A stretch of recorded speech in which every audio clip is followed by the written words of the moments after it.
peut-être que c'est mieux de parler du film un petit peu avant d'entrer dans d'autres endroits. Je veux dire que je n'avais vu que ce film qu'une seule fois, et je l'avais beaucoup aimé, parce que, de mon point de vue, c'était une photographie, si vous voulez, allégorique, incroyable de ce qu'est les États-Unis, dans le sens que ce n'est plus une société de citoyens ou d'individus, d'êtres humains, mais des voitures. Moi, j'ai ressenti les choses un peu comme ça quand je l'ai vu il y a 10 ans. Et j'adorais la façon dont il avait créé toutes ces peurs, simplement des premières fois qu'on voit des autres voitures. Tout simplement faire des voitures les méchants me paraissait quelque chose de très difficile de faire et d'impressionnant. Mais c'est aujourd'hui que je viens de le voir, je me suis rendu compte que le film, de mon point de vue, est beaucoup plus que ça. Et à la limite, je dirais que ce n'est pas un film, mais la démonstration d'une thèse philosophique, avec des moyens filmiques, si vous voulez. Ce que aujourd'hui je trouve incroyable, c'est que cette thèse serait qu'il nous montre, avec ces deux personnes, les résultats du paradigme occidental dans lequel je parlais plusieurs fois à cause de mon dernier film dernièrement. Et c'est ce paradigme de la séparation de la vie. On conçoit la vie à partir de la séparation de tout ce qui est l'univers et nous-mêmes, chacun de nous. Et je pense que le résultat de cette séparation ne peut pas être autre que la solitude ou la violence. Et je trouve qu'on voit tout ça dans ce film d'une façon incroyable. Je me souviens de 2 ou 3 critiques que j'ai lues à l'époque, que le film est sorti, qui parlaient, comme d'habitude on fait, surtout les critiques, genre, c'est le film de 2 pauvres diables qui n'ont pas beaucoup à faire, qui font de repérage et ils n'ont rien à faire, alors ils baissent pour s'amuser un peu. Et à la fin, il y a une espèce de clé de film d'horreur.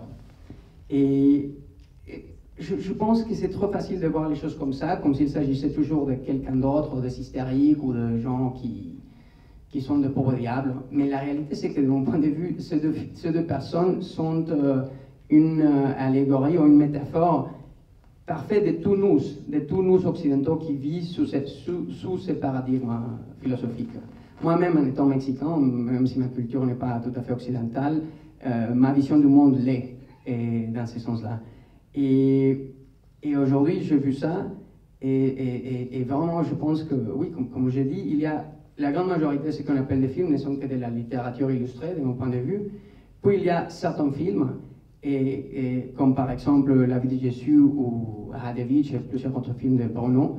Et il y a une chose comme celle-ci qui n'est pas un film, c'est parce que l'émotion ne dégage pas du rythme ou de ce qui est en train d'arriver à chaque fois, à chaque moment, mais de la philosophie totale du film. En même temps, je dirais qu'il y a un découpage très fort et super puissant dans le film, le cadrage est toujours fort, le langage est là, mais ce que je trouvais vraiment très très fort, je pensais maintenant en les voyant que peut-être dans 2 siècles, on s'arrêterait content de voir ce film, parce que il y a une espèce, peut-être que Bruno n'a jamais pensé à tout ça, hein, il va peut-être dire ça, mais même s'il n'a pas pensé, s'il a pensé à ça ou pas, ça n'a aucune importance pour moi. Le film, c'est un produit de lui, et de mon point de vue, ça incorpore d'une façon automatique toutes ces idées. Et cette vision, ce résultat de ce paradigme de séparativité. Et donc, au niveau individuel, il y a la solitude, et au niveau social, il y a la violence. Et aussi, en même temps, il y a le patriarcalisme vient de cette vision du monde aussi. Et c'est super impressionnant de voir comment ce mec qui utilise sa virilité pour effacer, même si c'est par de petits moments, cette ennui de la solitude avec le sexe, à la fin finissent par être aussi pris par cette même maladie qui est la virilité dans le sens du patriarcalisme, qui est la source aussi, qui est le résultat de cette séparation du monde. Donc, on pourrait me dire, mais le résultat de cette vision occidentale du monde est aussi la science, l'art, le droit de l'homme, etc. Et je dirais que oui, c'est le cas, c'est fort possible le cas, mais je pensais à tout ça maintenant que je voyais le film. Mais je dirais que,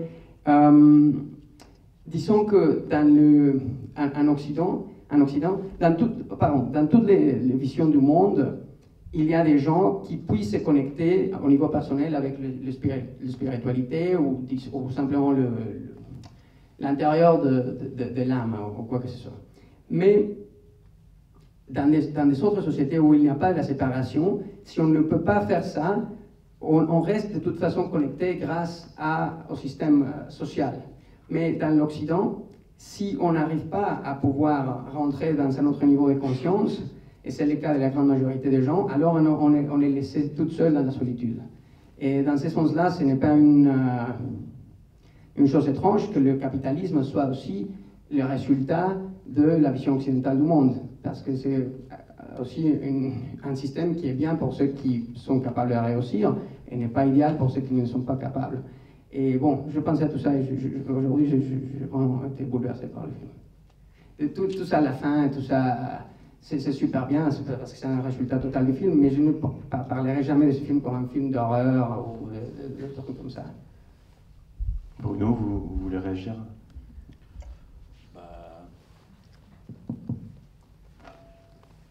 Le cinéma, c'est ça, c'est-à-dire il y a un film et il y a un spectateur qui déclenche. Je suis très touché par ce que dit Carlos, mais vous voyez à quel point ça déclenche de la pensée, de la méditation, de la réflexion. Je trouve que c'est exactement pour ça que je fais un film. Mais en même temps, ce qu'il a dit au début, et je suppose que c'est ça. Oui. Ce qu'il a dit au début, je le crois profondément, c'est-à-dire, moi je ne pense pas à ça, c'est-à-dire mon travail c'est travailler le noyau, c'est-à-dire de travailler uniquement le magma qui va déclencher chez le spectateur une fulgurance de pensée. Moi, par exemple, ce que m'a dit Carlos, quoi que je dise par rapport à ce qu'il dit, ça n'a aucune espèce d'importance, il le pense, et je respecte. Moi j'ai toujours beaucoup respecté le spectateur, c'est-à-dire je pense que voilà, Carlos est mexicain, il le voit de cette façon, il l'exprime très bien, mais moi je ne vais pas jusque-là, c'est-à-dire il ne faut pas que j'aille jusque-là, justement, il faut que je suis très attentif à la liberté du spectateur. Moi j'ai mon sujet, j'ai un couple, voilà, et je vais rentrer à l'intérieur d'un couple, mais d'une façon fulgurante telle que je peux le faire, et puis point barre, quoi. Donc trouver des plans, faire des plans, articuler, faire un montage, et rentrer à l'intérieur de ce couple, et de le faire exploser. Mais c'est tout, c'est-à-dire je peux pas, je m'arrête quand la pensée commence, quoi. Vous voyez ce que je veux dire? Mais c'est bien, je pense que le spectateur, il a besoin de pouvoir justement... J'ai essayé de parler d'un couple dans les zones obscures, c'est-à-dire dans l'obscurité, dans l'ennui profond.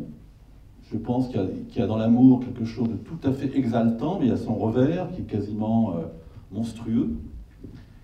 Et je voulais aller là, donc tout individu le ressent, c'est-à-dire qu'on est de la même eau, quoi. Donc le cinéma nous fait vibrer parce qu'on sent qu'il y a de l'eau qui est en train de bouillir et que c'est notre eau qui est là, et c'est l'eau du désir éperdu d'aimer, du désir éperdu de faire l'amour et de rentrer dans l'extravagance et dans les contradictions du couple.